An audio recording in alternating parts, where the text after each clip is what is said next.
کریم صلی اللہ علیہ وسلم سے روایت ہے کہ قیامت اس وقت تک قائم نہ ہوگی جب تک دو جماعتیں آپس میں جنگ نہ کر لیں۔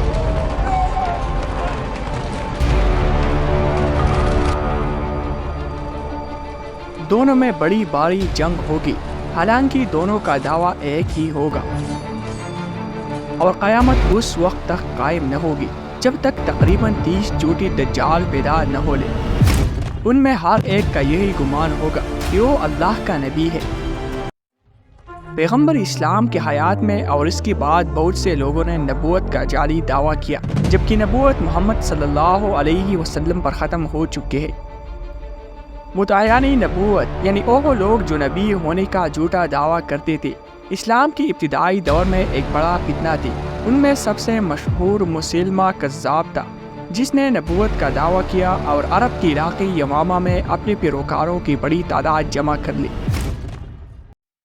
بنو حنیفہ قبیلے سے تعلق رکھنے والا مسیلمہ بن حبیب، جس کو مسیلمہ کذاب کہا جاتا ہے، یہ وہ انسان تھا جس نے نبی کریم صلی اللہ علیہ وسلم کی زندگی کے آخری ایام میں نبوت کا دعویٰ کیا۔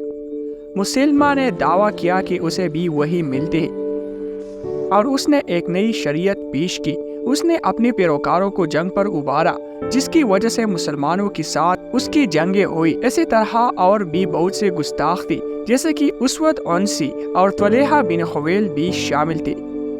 فتنہ مدعیان نبوت کی نوعیت کو سمجھنے کے لیے ضروری ہے کہ اس کی گہرائی میں جا کر یہ معلوم کرے کہ یہ لوگ اسلامی ریاست کی وحدت کو کیوں اور کیسے چیلنج کر رہے تھے۔ سب سے پہلے ہم فتنہ جانیں گے کہ فتنہ کیا ہوتا ہے۔ فتنہ عربی زبان کا ایک لفظ ہے جس کی معنی آزمائش، آزمودگی، فتنہ انگیزی اور انتشار کی ہے۔ فتنہ ایک ایسا عمل یا واقعہ ہے جو ایمان کی آزمائش، دین میں گمراہی یا معاشرتی انتشار کا باعث بنتا ہے۔ یہ فتنہ سیاسی، مذہبی یا سماجی نوعیت کا ہو سکتا ہے، اور اس کا مقصد لوگوں کو دینی حق سے بھٹکانا، معاشرتی نظام کو درہم برہم کرنا یا امت مسلمہ میں اختلافات اور تنازعات کو بڑھانا ہو سکتا ہے۔ یہ جھوٹے نبی جیسے مسیلمہ کذاب، اسود عنسی اور طلحہ بن خویل اپنی ذاتی اقتدار اور مفادات کے حصول کے لیے نبوت کا جھوٹا دعویٰ کرتے تھے۔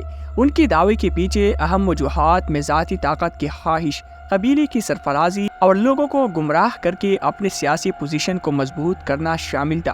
وہ سمجھتے تھے کہ نبی کی حیثیت حاصل کر کے وہ اپنے قبیلے یا قوم کو دوسرے قبائل یا اسلامی ریاست پر فوقیت دلا سکتے ہیں۔ یہ جھوٹی نبی اپنے پیروکاروں کو جنگ پر اکساتے اور اسلامی ریاست کے خلاف باقاعدہ محاذ کھولتے۔ ان کی بغاوتی اسلامی فوج کے لیے بڑی چیلنجز پیدا کرتی تھی۔ حضرت محمد صلی اللہ علیہ وسلم کی وفات کے بعد مسلمانوں کو سب سے بڑا چیلنج نئی خلیفہ کے انتخاب کا تھا۔ اس نازک وقت میں ابو بکر صدیق رضی اللہ تعالیٰ عنہ کو مسلمانوں کا پہلا خلیفہ منتخب کیا گیا۔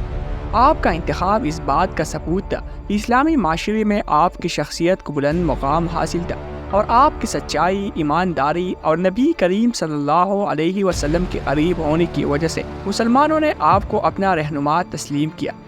خلیفہ ابو بکر صدیق رضی اللہ تعالیٰ عنہ کی خلافت کا آغاز اسلامی تاریخ کا ایک انتہائی اہم مرحلہ تھا، جس میں انہوں نے انتہائی غیر معمولی حکمت عملی اور صبر کے ساتھ ابتدائی چیلنجز کا سامنا کیا۔ آپ کی خلافت کا آغاز حضرت محمد صلی اللہ علیہ وسلم کی وفات کے بعد ہوا، اور اس وقت اسلامی ریاست کئی اندرونی اور بیرونی چیلنجز کا شکار تھی۔ خلافت کی آغاز میں ہی ابو بکر رضی اللہ تعالیٰ عنہ کو ارتداد کا سامنا کرنا پڑا، جہاں مختلف قبائل نے اسلام چھوڑنے کا اعلان کیا اور زکوٰۃ دینے سے انکار کر دیا۔ یہ ایک بہت بڑا چیلنج تھا، کیونکہ یہ نہ صرف اسلامی وحدت کو خطرہ تھا بلکہ ریاست کی مالی معاملات پر بھی اثر انداز ہو سکتا تھا۔ اس کے ساتھ ساتھ اور بھی بہت سے چیلنجز تھے، جیسے کہ زکوٰۃ سے انکار، داخلی اختلافات اور سب سے بڑا چیلنج مدعیان نبوت۔ اب بات آتی ہے کہ حضرت ابو بکر صدیق رضی اللہ تعالیٰ عنہ نے چیلنجز کا سامنا کیسا کیا۔ ابو بکر صدیق رضی اللہ تعالیٰ عنہ نے ان تمام چیلنجز کا سامنا بڑی حکمت عملی اور شجاعت سے کیا۔ انہوں نے ارتداد اور مدعیان نبوت کی فتنوں کو کچلنے کے لیے تیزی سے فوجی کارروائیاں شروع کی، اور حضرت ابوبکر صدیق رضی اللہ تعالیٰ عنہ کی دور خلافت میں جنگی اور معرکہ اسلامی ریاست کے استحکام اور بقا کے لیے انتہائی اہمیت کے حامل تھے۔ ان جنگوں میں جھوٹی نبیوں اور باغی قبائل کے خلاف ہونے والے معرکے خاص طور پر نمایاں ہے۔ جنگی یمامہ، جو مسیلمہ کذاب کے خلاف یمامہ کے مقام پر لڑی گئی تھی، یہ جنگ اسلام کی تاریخ میں ایک اہم موڑ کی حیثیت رکھتی ہے۔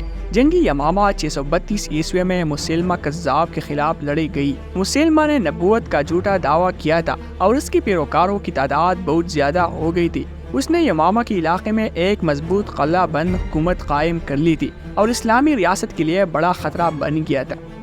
مسیلمہ کے پاس تقریباً 40,000 جنگجو تھی، جبکہ اسلامی فوج کی تعداد 12,000 کے قریب تھی۔ اسلامی فوج نے خالد بن ولید رضی اللہ تعالیٰ عنہ کی قیادت میں یمامہ کی طرف پیش قدمی کی۔